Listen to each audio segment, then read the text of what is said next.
L'Afrique est un marché juteux et la téléphonie mobile a bouleversé le marché des télécommunications. Au plus de 60% des zones rurales en Afrique sont connectées au réseau télécom. Il est donc fort probable que l'e-commerce change la donne. Actuellement, environ 12% des consommateurs ouest-africains réalisent des achats à l'aide de leur téléphone portable. Malgré une faible pénétration d'Internet en Afrique, celle-ci permet néanmoins d'offrir un accès à Internet à plus de 20% d'Africains. L'Afrique de l'Ouest et l'essor du commerce en ligne, nous en parlons dans ce numéro d'éco-débat et nous avons sur ce plateau Kwadio Yao Eric, chef technico-commercial, responsable vente à plateforme e-commerce. Bienvenue. Merci. Également à nos côtés, Joël Arnaud Kwadio, consultant monétique. Bienvenue. Bien, merci beaucoup. Alors, messieurs, la tendance du e-commerce s'augmente et les consommateurs achètent de plus en plus en ligne. Dans un premier temps, quel état des lieux du secteur e-commerce peut-on faire en Afrique et en particulier en Afrique de l'Ouest? Je me tourne vers vous. Merci. Bonjour d'abord. Bonjour. Merci de nous donner une opportunité d'être avec vous ce matin. Je me réjouis du fait qu'en fait aujourd'hui les gens s'intéressent à l'e-commerce et il est clair qu'on constate aujourd'hui que les choses avancent assez bien. Donc c'est exactement le cas du téléphone mobile. Dans le temps, le téléphone mobile, quand il sortait, les gens ne s'attendaient même pas au fait qu'aujourd'hui nos servantes à la maison allaient avoir des téléphones. Donc les choses ont évolué assez vite. On se rend compte aujourd'hui que tout le monde a un téléphone. Même au village, partout, tout le monde a un téléphone. C'est la même chose avec le e-commerce qui a évolué très rapidement. Et le constat, bien sûr, aujourd'hui que on a une multiplicité de sites de e-commerce. Malheureusement, il y a la confiance qui n'y est pas encore. Voilà. On va y arriver. Kwadio Yao Eric, autant pour moi, oui. Votre constat. En tout cas, pour moi, je pense que le e-commerce a quand même évolué depuis lors. Il y a effectivement, comme M. Kwadio l'a dit, effectivement, il y a beaucoup de sites aujourd'hui qui font du e-commerce, qui s'arrangent pour vendre en tout cas en ligne, permettre à tout un chacun, à tous ceux qui ont un téléphone, une tablette, de pouvoir acheter sans se déplacer et tout ça. Donc en tout cas, c'est bon. Pour moi, ça marche. Alors, pour vous, les consommateurs, qu'est-ce qu'ils achètent généralement? Que recherchent-ils? D'accord. En fait, les consommateurs sont, je vais dire, divers et multiples en même temps. Ils achètent tout en ligne. Ils achètent des articles, on va dire des vêtements. Ils achètent des ordinateurs. Ils achètent même ce qui est alimentaire. Se vend aujourd'hui en ligne. Donc, plus besoin même de se déplacer. On peut faire carrément son marché en ligne et puis voilà, se faire livrer. Donc, le client, il achète tout en ligne, pratiquement tout. Oui. Alors, le client achète tout en ligne. Est-ce que le client africain achète tout en ligne? Je dis oui. Le client africain n'est pas différent du client européen. Le simple fait est que le client africain a ses produits à lui, c'est vrai, a des produits qui l'intéressent, qui seront peut-être différents des produits européens, mais il n'y a pas de grande différence. Il n'y a pas de grande différence. Au départ, on voyait beaucoup plus de personnes acheter des produits high-tech. Voilà, des produits, des appareils, des téléphones mobiles et tout. C'est par ça que les choses ont commencé. Et ensuite, il y a eu une évolution. Après qu'il y ait eu une certaine confiance, les gens aujourd'hui achètent tout. Quand je dis tout, il parlait aujourd'hui aujourd'hui, je peux acheter une pizza. Les gens achètent à manger. Voilà. Donc, parce que cette confiance a réussi à se développer. Voilà. Il y a quand même un genre de marchandise qui gagne en points. L'espère, je pense effectivement, la marchandise qui gagne vraiment en point, qui a vraiment une cote pas quand même élevée, c'est surtout le high-tech. Et ça se fait tout le temps. Et ça marche vraiment en ligne. Pour le commerce en ligne, ça marche. Vous qui êtes responsable de vente en ligne, comment réussir à avoir les clients? Ça se passe d'accord, oui. Parce que ça, c'est beaucoup de communication. C'est beaucoup de communication. C'est une bonne stratégie marketing qu'il faut mettre en place. Une bonne stratégie commerciale également. Et par derrière aussi, s'arranger pour avoir un très bon service après-vente. Oui. Bon service après-vente, vous avez déjà expérimenté certainement des livraisons. Est-ce que tout se passe dans de meilleures conditions? Tout se passe dans de meilleures conditions. Je dirais que c'est la base du e-commerce. C'est la base du e-commerce. Je dis oui, j'ai expérimenté moi-même. les choses se sont très bien passées et ça a développé ce climat de confiance entre moi et ce site de e-commerce sur lequel j'achetais, que tout le monde connaît bien. Et c'est la base, parce qu'à partir du moment où en fait, le client achète un produit et qu'il est livré et que c'est exactement ce qu'il voulait et que cette transaction, cette expérience se passe bien, il n'y a pas de raison qu'il ne recommence pas l'expérience. Voilà. Donc, c'est ça la base du e-commerce, je dirais. C'est ça la base du e-commerce. En tout cas, pour moi, ça s'est bien passé. Pour certaines personnes, ça se passe mal parce que le produit auquel ils s'attendent généralement n'est pas le produit qu'ils reçoivent. Voilà. Donc, dans ce cas, il y a des retours, il y a des murmures ici et là, et c'est ce qui n'est pas intéressant. Voilà. Donc, dans ce cas, déjà même qu'en Afrique, c'est vrai, bien vrai que c'est un peu différent que l'Europe. En Afrique, déjà, acheter quelque chose qu'on ne voit pas, en fait, qu'on ne peut pas toucher, on n'a pas, cet esprit-là n'est pas encore bien clair pour nous. Voilà. Et lorsqu'on le fait, qu'on prend le risque de le faire et que le produit qui arrive n'est pas ce qu'on veut, voilà, on est un peu découragé. Vous prenez souvent des risques de le faire et les choses tournent toujours bien? Non, les choses ne tournent pas toujours bien. Il y a des clients qu'on appelle les clients fantômes, généralement qui passent des commandes. Quand on arrive sur place, on appelle, ils ne déroge plus. Il y en a aussi qui voient l'article. Ça correspond effectivement à ce qu'ils ont demandé.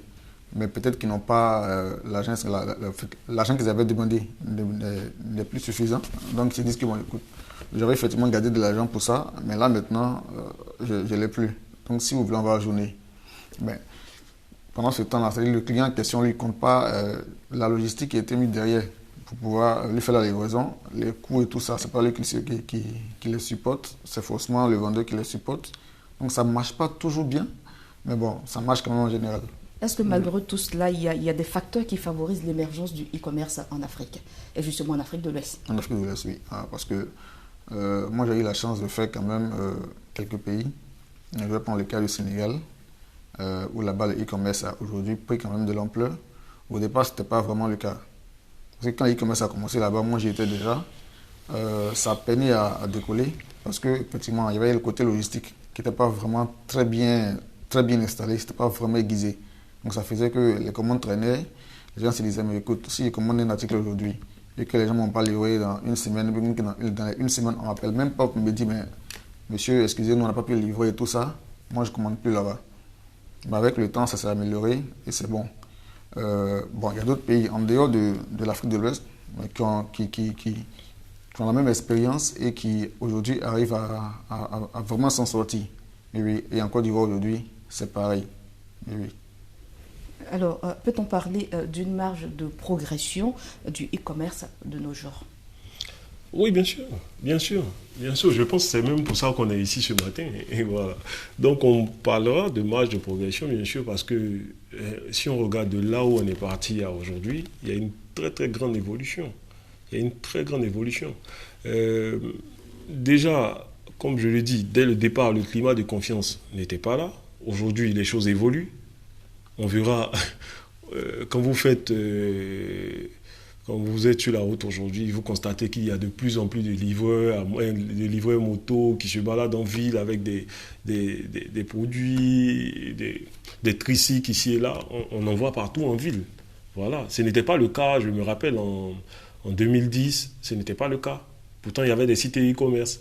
Voilà. Ici en Côte d'Ivoire? Oui, ici en Côte d'Ivoire. En Côte d'Ivoire, pas seulement en Côte d'Ivoire, mais je dirais en Côte d'Ivoire et dans toute la sous-région. Dans toute la sous-région. Et je dirais même en Côte d'Ivoire, il y a une très bonne évolution. Une très très bonne évolution. Dans les pays anglophones, c'est encore mieux, parce que là-bas, les choses vont très vite, le décisionnaire est très rapide. Les choses vont évoluer beaucoup plus vite dans les pays anglophones que chez nous. Est-ce à croire que les pays francophones ont un problème à ce niveau? Pas que nous avons un problème à ce niveau, mais c'est à cause les décisions se prennent lentement. Voilà. Le francophone décide lentement, les francophones, tout évolue un peu lentement par rapport à l'anglophone. Voilà. L'anglophone, il prend beaucoup de risques. Le francophone prend moins de risques, il réfléchit beaucoup avant de prendre des risques. Voilà. Donc, qui dit acheter en ligne, dit prendre des risques au départ, avant qu'il y ait ce climat de confiance. Si on devait aborder le volet des plateformes d'e-commerce en Côte d'Ivoire, quelque chose? Ah oui, pour les plateformes de e-commerce en Côte d'Ivoire aujourd'hui, c'est Au départ, on avait seulement quelques plateformes, qui s'est résumées à peut-être 2 ou 3 entreprises. Mais aujourd'hui, on est pratiquement à plus de 100. Donc il y a vraiment une évolution, une implication pour pratiquement toutes les entreprises de pouvoir donner l'opportunité aux clients d'acheter en ligne. Et donc ça développe forcément le e-commerce. Alors il y a forcément des freins auxquels les acteurs sont confrontés. Acteurs vendeurs ou clients? Vendeurs, ok, d'accord, oui. Il y a beaucoup de facteurs qui font qu'il y a plus d'entreprises qui ne veulent même pas entrer dans ce genre de commerce, oui. Parce qu'ils se disent que, côté confiance, oui. Il y a des entreprises qui préfèrent être en contact direct avec les clients parce qu'ils se disent quoi?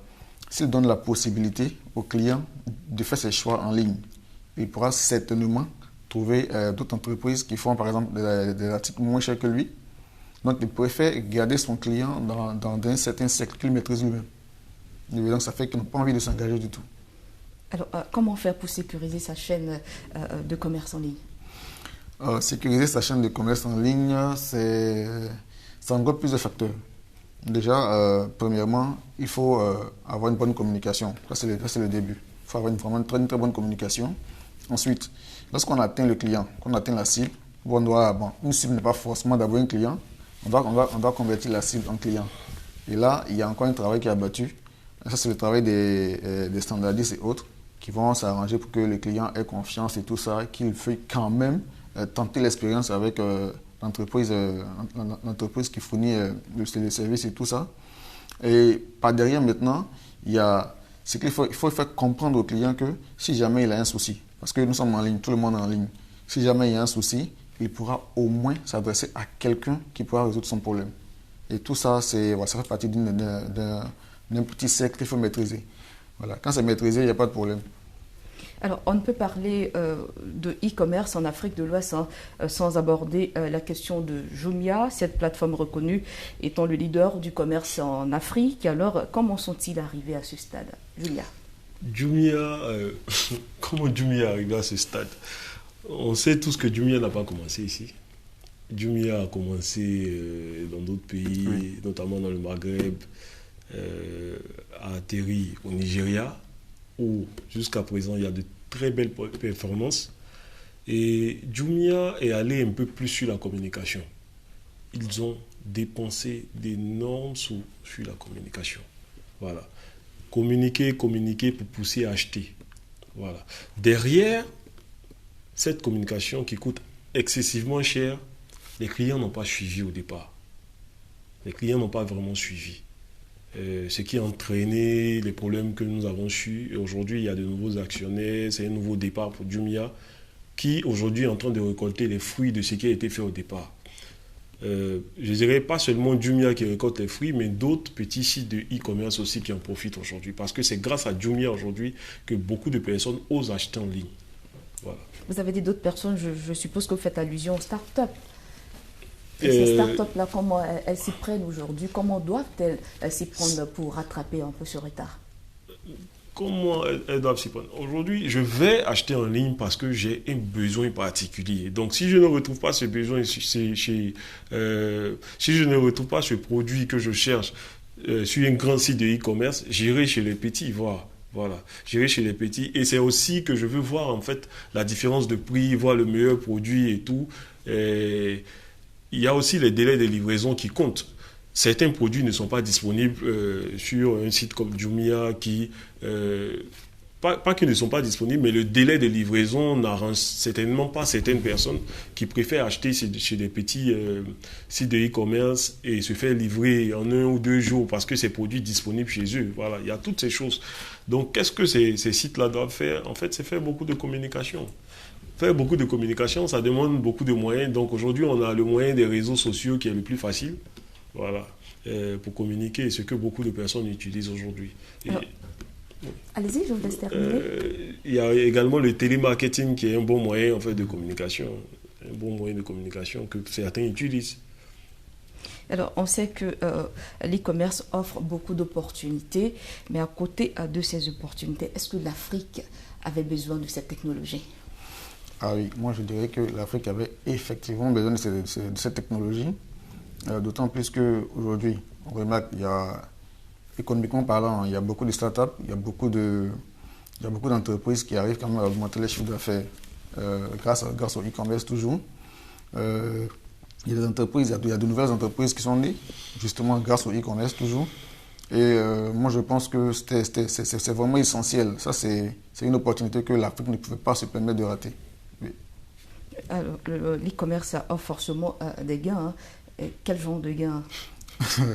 On va dire des gains financiers. Ça, c'est ça qui est le plus important, les gains financiers. Mais par derrière aussi, il y a ce que moi j'appelle les relations clients-vendeurs qui sont aussi importants. Oui, qui sont aussi importants parce que un client, n'est-ce pas, qui achète simplement pour acheter, c'est pas vraiment intéressant. Mais lorsqu'un client achète et que par derrière, le vendeur s'arrange pour que ce client-là continue d'acheter chez lui, là, moi, j'appelle ça du business. Et là, tout le monde gagne. Oui. Et là, c'est le rapport client-vendeur. Client-vendeur. Oui. Ok. Peut-on miser aujourd'hui sur l'e-commerce en Afrique de l'Est? Est-ce que l'e-commerce a des chances? J'ai dit oui. Mais avant, je ne sais pas si vous me permettez de rebondir sur les gains, en fait. Sur les gains, notamment pour certains commerçants aujourd'hui, il y a, comme je le disais, la relation vendeur-client. Les gains se multiplient parce que je suis fabricant d'un produit particulier.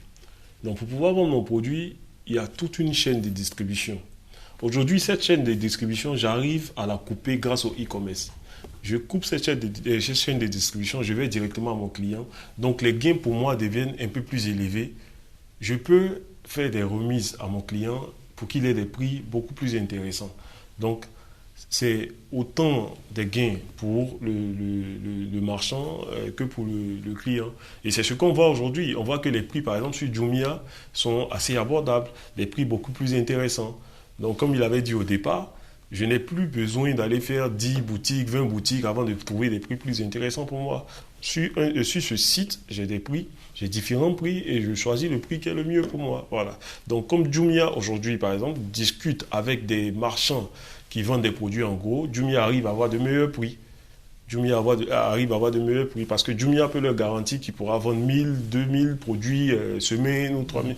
Donc, c'est des prix beaucoup plus intéressants. Donc, ce sont des gains beaucoup plus considérables. Beaucoup plus considérables et pour Jumia et pour le client. Et pour revenir à ma question. OK. Donc, pour revenir à votre question, quand il s'agit de miser sur l'e-commerce, je dirais oui. Je dirais oui, parce qu'aujourd'hui, on constate et on le sait, le e-commerce a fait beaucoup pour la Côte d'Ivoire et je dirais pour l'Afrique, les choses avancent. Nos parents planteurs aujourd'hui, quelque part là-bas au village, arrivent à contacter des gens un peu partout pour vendre leurs produits. Voilà. Aujourd'hui, il y a des sites qui vendent, par exemple, des produits vivriers en ligne, ce qui ne se faisait pas avant. Je peux vendre mes produits vivriers en ligne. Les petits artisans aujourd'hui qui vendent, on voit beaucoup plus. Ça, vous voyez les mélanges de paille pour des habits, qui se font ici en Côte d'Ivoire. Les gens vendent en ligne et ils arrivent à s'ouvrir sur le monde. Voilà. Alors, selon vous, est-ce que l'e-commerce a ses chances? L'e-commerce a toutes ses chances ici en Afrique. Oui, parce que moi je constate, moi je fais des constats à partir d'une expérience que j'ai moi-même vécue. Quand je prends le statut de mon entreprise en 2012, 2013, c'était pas vraiment ça. C'était pas vraiment ça. Pourquoi? Parce qu'il y avait des entreprises en face qui avaient effectivement déjà développé le e-commerce. Donc avec tout ce qu'on faisait comme commerce conventionnel, moi j'appelais ça commerce traditionnel. On ne voyait nos articles nulle part. C'est seulement nos amis ou bien les bouches à oreilles qui venaient acheter chez nous. Mais dès le moment où on a commencé à s'y mettre, franchement, les chiffres ont, je ne veux pas dire doublé, mais en tout cas, les gains étaient énormes. Alors, l'Afrique, dans son entièreté, veut atteindre des objectifs de développement durable. Comment l'e-commerce peut-il aider le continent à les réaliser? Ok, d'accord. Ça, c'est un sujet, moi j'appelle ça assez sensible. Oui, parce qu'il y a plusieurs facteurs qu'il faut prendre en ligne de compte. Il y a plusieurs facteurs. Il y a les facteurs d'abord, dans un premier temps, de la volonté que l'on a de mettre en place le e-commerce, de faire de ça un business réel.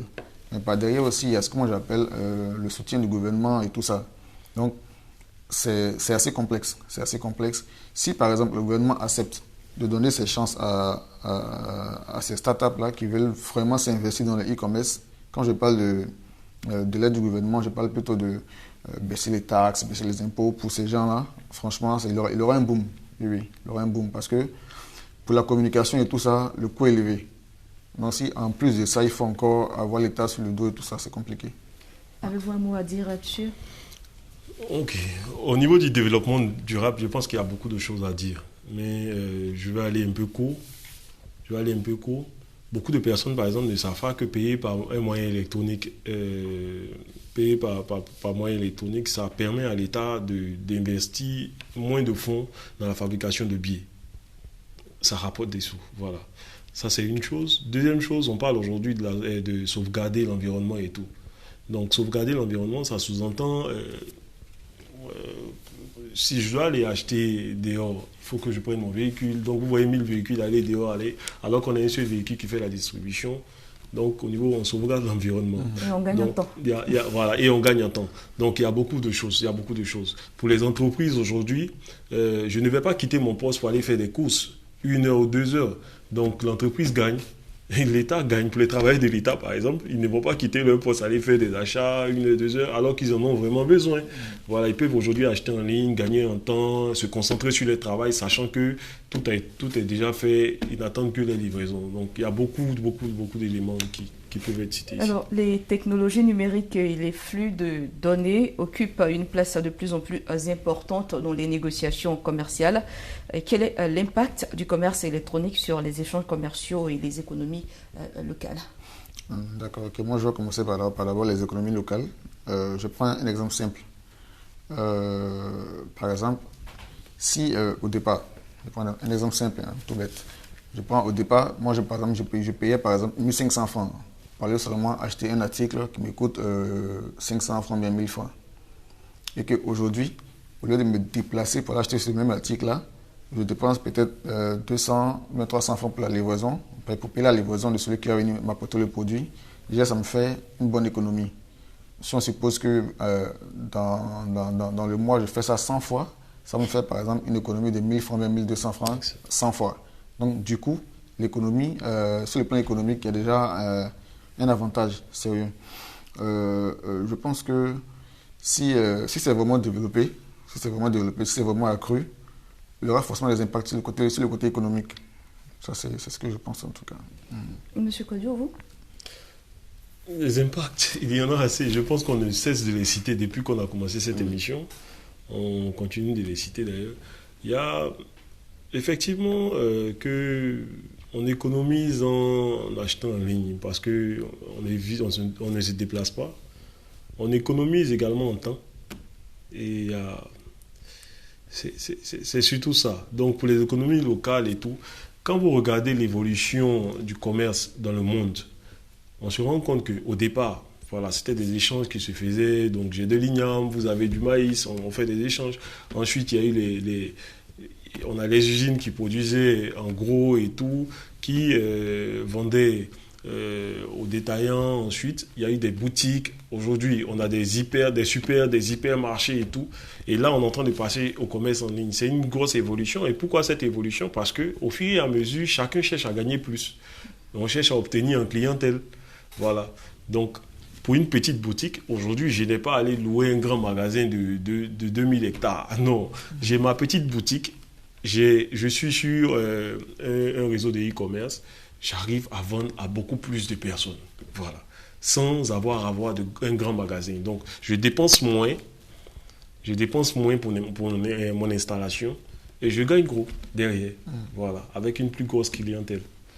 Ok, c'est bien noté. Alors, chers messieurs, nous allons marquer une pause et revenir continuer le débat.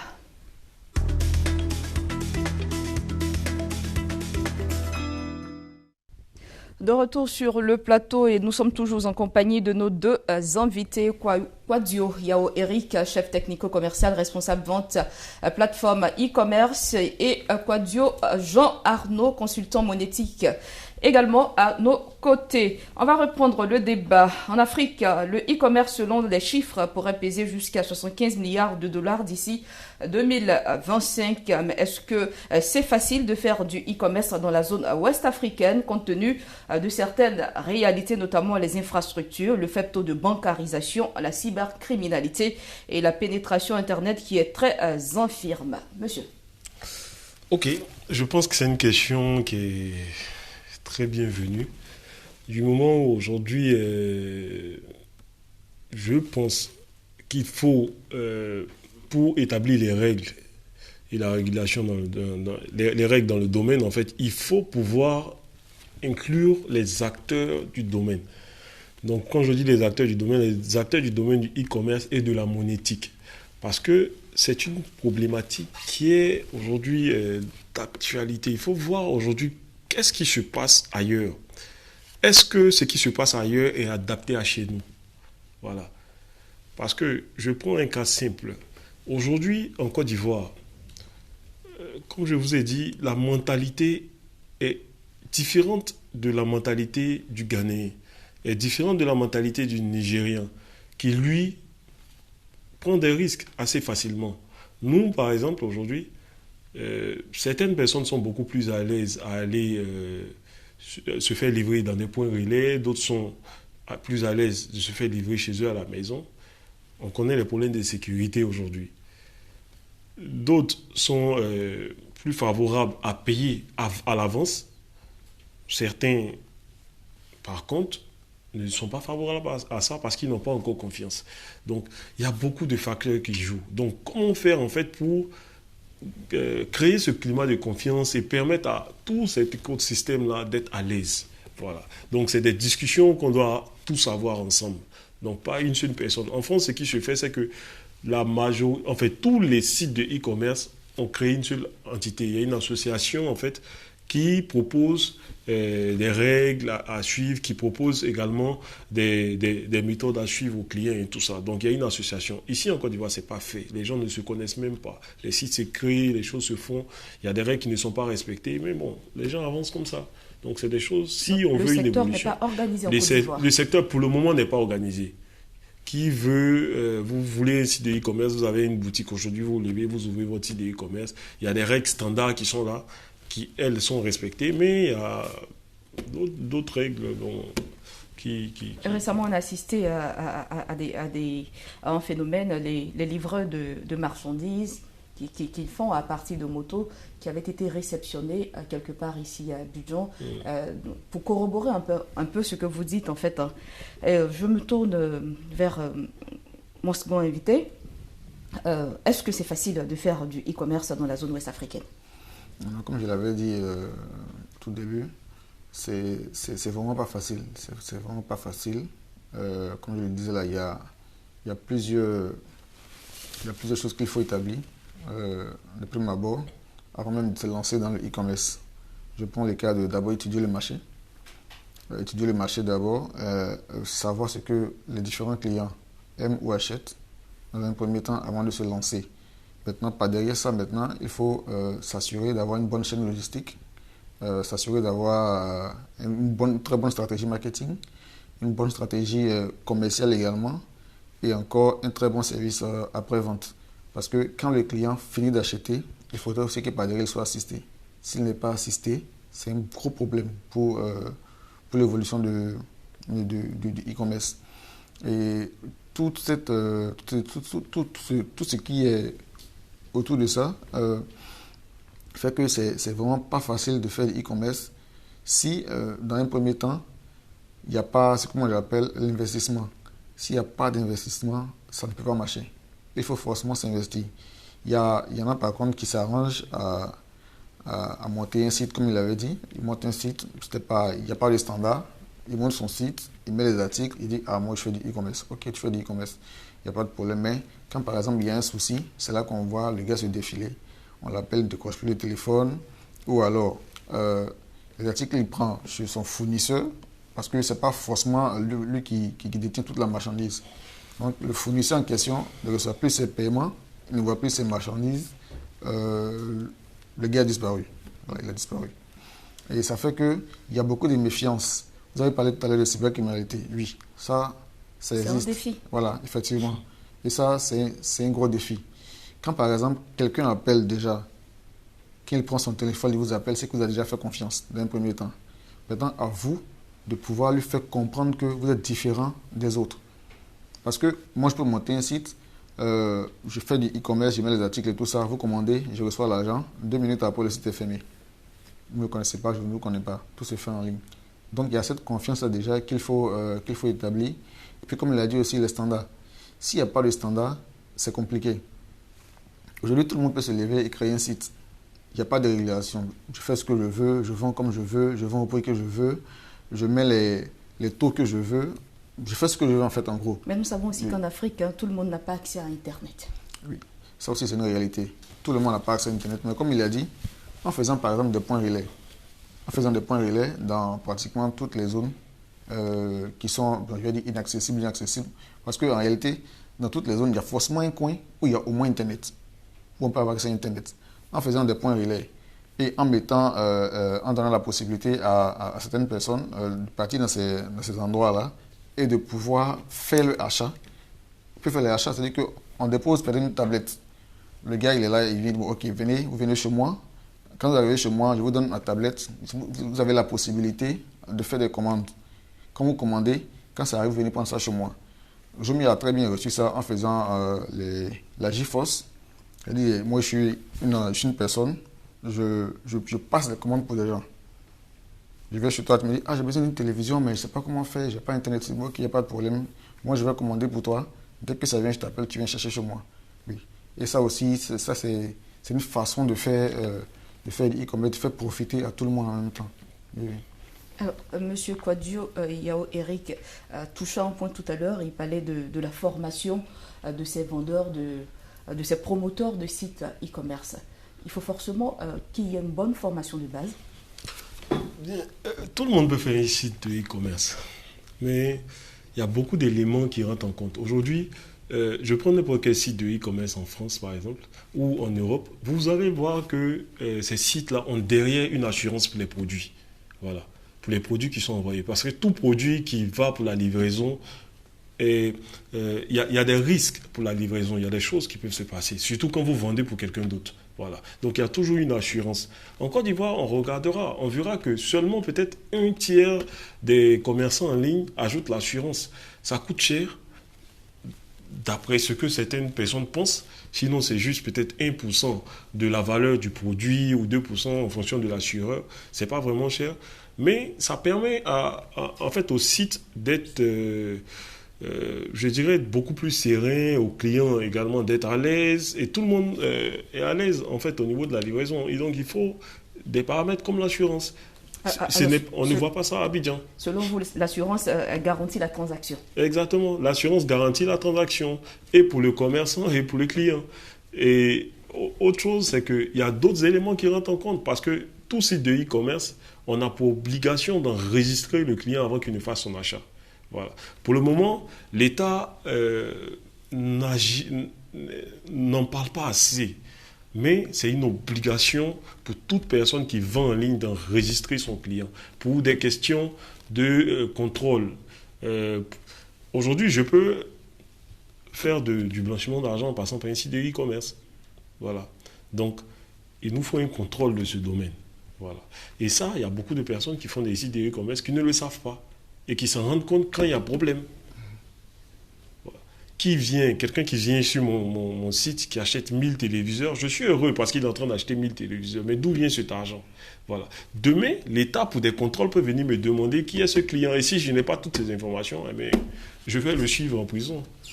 Voilà. C'est des choses qu'il faut savoir. Alors, le e-commerce, c'est une vie à 100% à l'heure. Alors, comment font les acteurs de ce domaine pour rester en mouvement? Vous qui êtes là-dedans. Ah oui, déjà, il faut s'arranger pour être disponible 24 heures sur 24, parce que ça va vite, comme on l'a dit. Ça va très vite. Une personne peut se lever à 2h ou 3h du matin et passer une commande. Mais pas derrière, il faut automatiquement qu'il ait un retour. Il faudrait qu'on lui dise que, écoutez monsieur, on va vous livrer à tel moment ou bien à telle heure, mais il faudrait qu'il ait forcément un retour. Donc si déjà... il n'y a pas de réactivité. Le gars, automatiquement, il prend ses distances. Il dit, mais écoute, j'ai passé une commande depuis, ça fait 3 jours, je n'ai pas de retour, je ne sais pas si les gars là, ils sont vraiment sérieux et tout ça. Ça fait que toujours le facteur confiance, il est toujours mis en jeu. Oui. Et ça, c'est un facteur vraiment essentiel dans le e-commerce. Je voulais ajouter un truc, c'est que c'est vrai que tout à l'heure, on parlait de développement de e-commerce, standardisation, mais il y a ce qui est beaucoup plus important qui est la relation client-vendeur. C'est-à-dire que souvent, on oublie ça.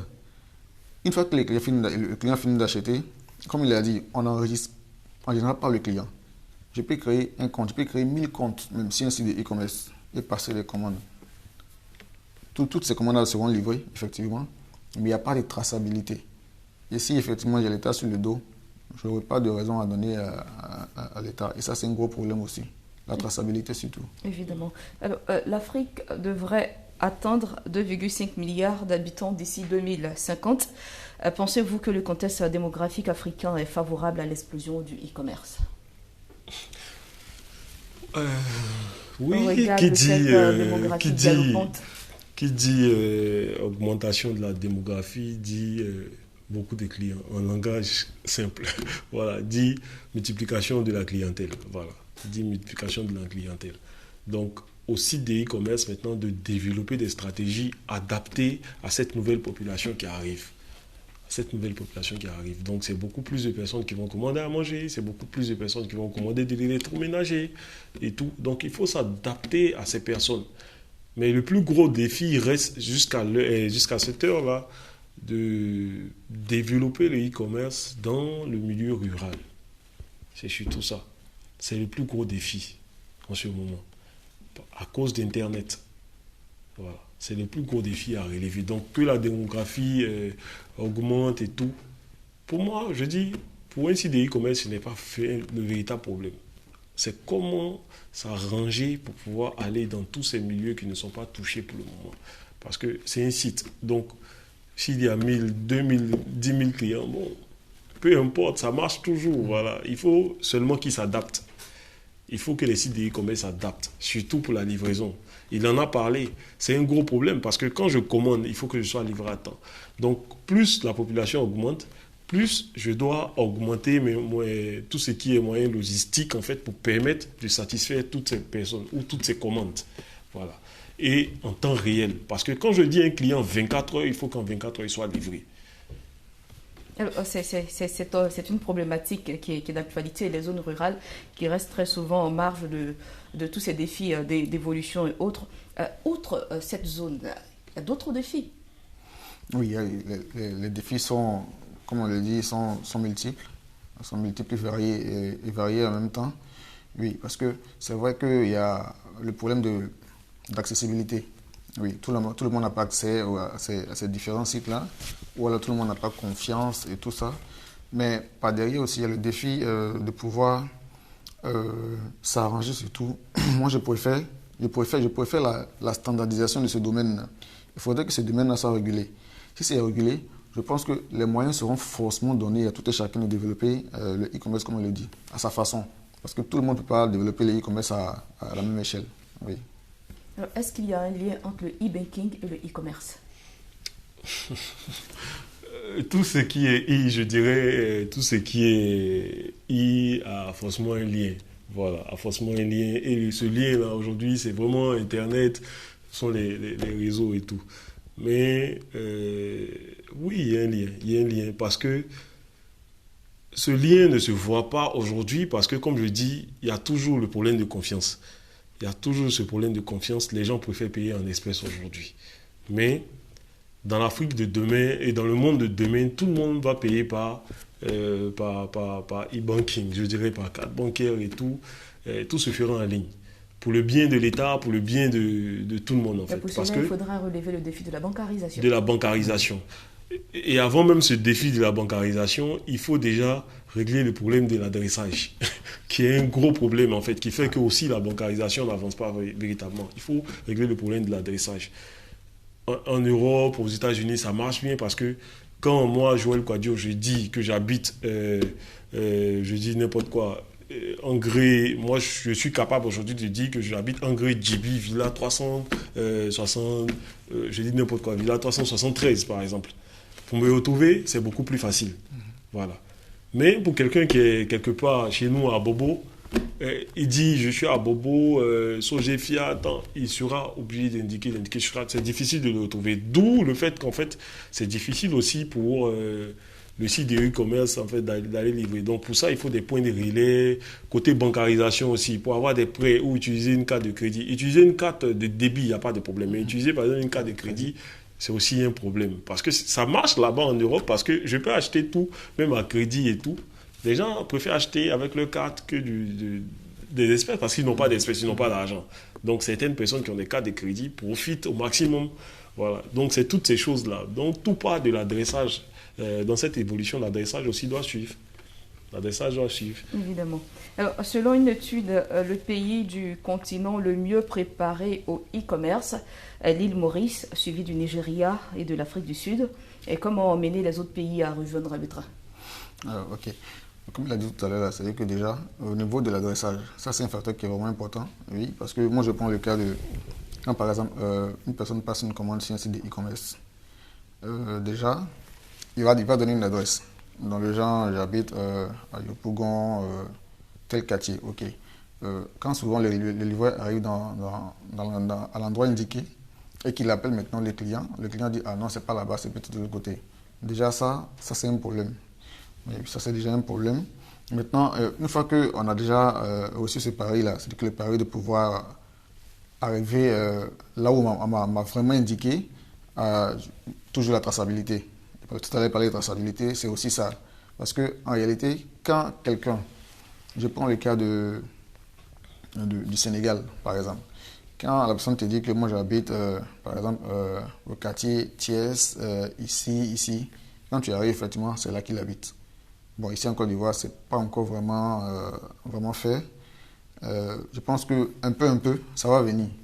Ça va venir. Et maintenant, par derrière ça, il y a aussi le e-banking qu'il faut développer.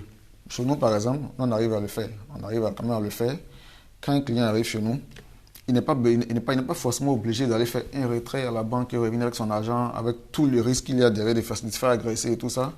Il vient avec sa carte, on lui donne le TPE automatiquement, il fait son achat et tout ça.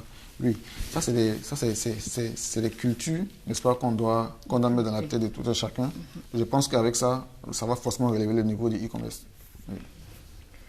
Alors, le développement de l'e-commerce va-t-il permettre d'anticiper des impacts sociétaux et économiques plus importants?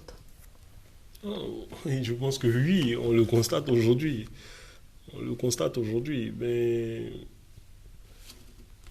dans tous les foyers aujourd'hui, on constatera qu'une ou deux personnes ont forcément acheté au moins une fois en ligne. Et moi-même, je suis un client d'une grande plateforme. Aujourd'hui, chez moi, par exemple, presque tout ce que j'ai à la maison, je l'ai acheté sur une plateforme. Mais simplement parce que j'ai fait cette expérience une fois, ça a marché, donc je préfère passer par ce site pour acheter, voilà, et moins cher, voilà, à très bon coût, j'ai confiance, je continue d'acheter, et ça me permet de gagner du temps, ça me permet et même ça m'a poussé à conseiller à d'autres personnes, voilà, parce que ils ont maintenu ce climat de confiance, tout ce qu'ils disent, c'est ça, non, je continue d'acheter. Côté économique, pareil. Donc, côté économique, c'est économique pour moi, c'est économique pour mon entreprise qui ne va pas me retrouver à aller retirer un produit quelque part aux heures de travail. Voilà. Donc, pendant que je suis au bureau, les produits sont livrés chez moi à la maison, ma servante les reçoit et tout. Donc, je gagne du temps. Mon entreprise est heureuse parce que je suis toujours au bureau. Il y a tous ces éléments qui rentrent en compte. Et les choses évoluent, plus d'argent payé sur les réseaux et sur les sites de e-commerce, c'est des taxes également que les gens vont payer. Donc le pays est forcément content. Les choses évoluent, les gens achètent plus. M. Kodio?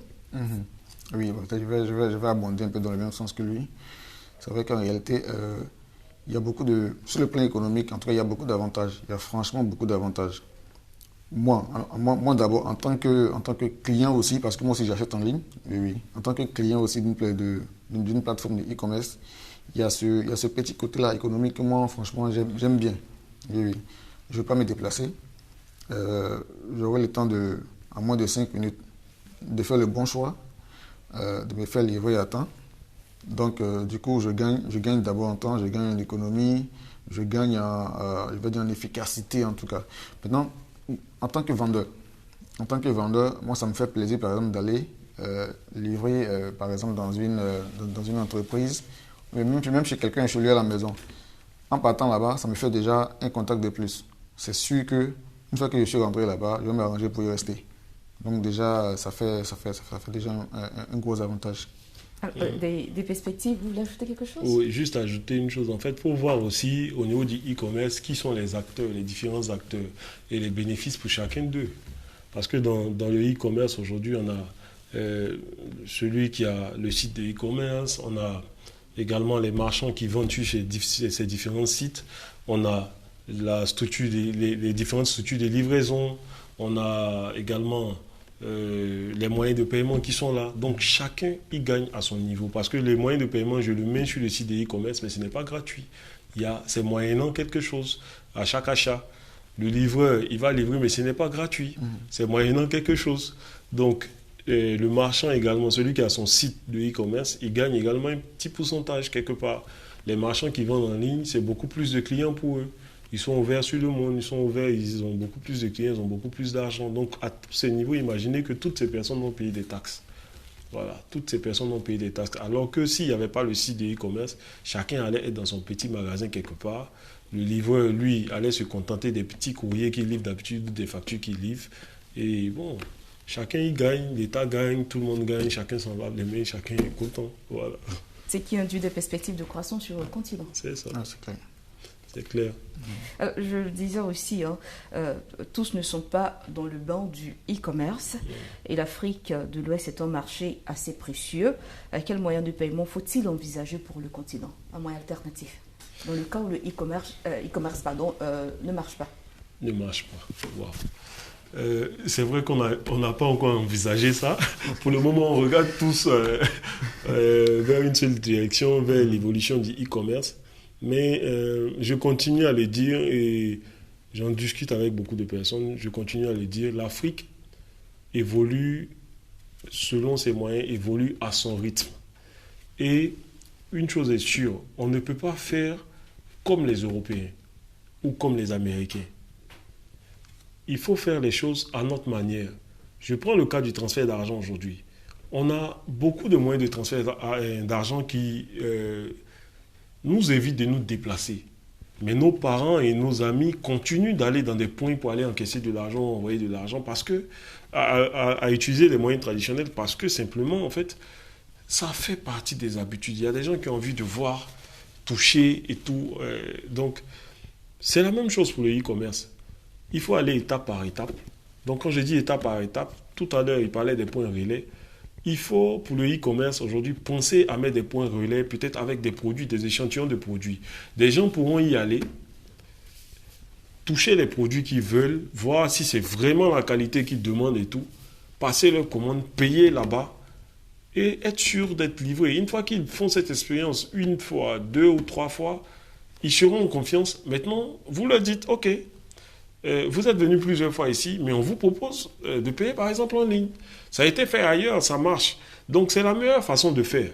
Ce n'est pas tout de suite ouvrir un site en ligne, hop, allons payer en ligne. Ce n'est pas comme ça, c'est étape par étape qu'on gagne la confiance des gens. Voilà. Donc les points relais jouent un rôle important, mais il ne faut pas que les points relais se limitent seulement qu'à récupérer des produits. Non, pas ça. Il faut développer d'autres stratégies. D'autres stratégies, exactement. On va aller rapidement. Kwadwo Yaoerick, votre avis sur cette question également. C'est que, comme il a dit, on n'a pas encore envisagé le fait que le e-commerce ne marche pas. Mais je pense que si ça ne marchait pas, il n'y aurait pas franchement d'autre alternative que de retourner encore aux moyens traditionnels qu'on faisait avant. Ce qui, je pense, ne peut pas être bénéfique pour soit le vendeur, le client. Donc, en réalité, il n'y a même pas, pour moi, il n'y a même pas de moyen même que le e-commerce ne marche pas, franchement. Alors, je vais vous dire merci sur ces mots. Je rappelle que nous étions en compagnie de Kwadwo Yao, Eric, chef technico-commercial, responsable vente plateforme e-commerce. Également avec nous sur ce plateau, Joël Arnaud Kwadwo, consultant monétique, avec qui nous avons échangé durant ces 52 minutes d'éco-débat. Chers invités, merci d'avoir encore répondu à notre invitation. Merci à vous également. Voilà, chers téléspectateurs, vous l'avez compris, c'est la fin de cette émission. Merci à tous de nous avoir suivis et très bonne suite de programme sur Médian TV Afrique.